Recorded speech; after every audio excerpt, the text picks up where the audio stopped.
10 నిమిషాలు చల్లారిన తర్వాత మిక్సీ పట్టేసుకుని మనం కొత్తిమీర, టమాటా ముక్కలు, పల్లీలు, పచ్చిమిరపకాయలు ముందు వేయించుకో.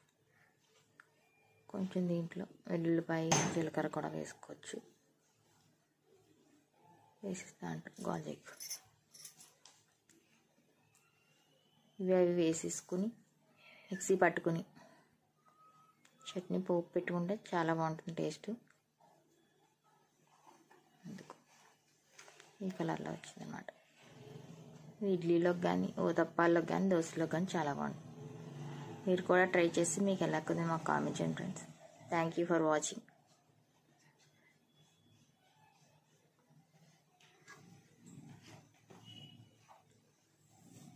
మా ఛానల్ సబ్స్క్రైబ్ చేయండి ఫ్రెండ్స్, సపోర్ట్ చేయండి.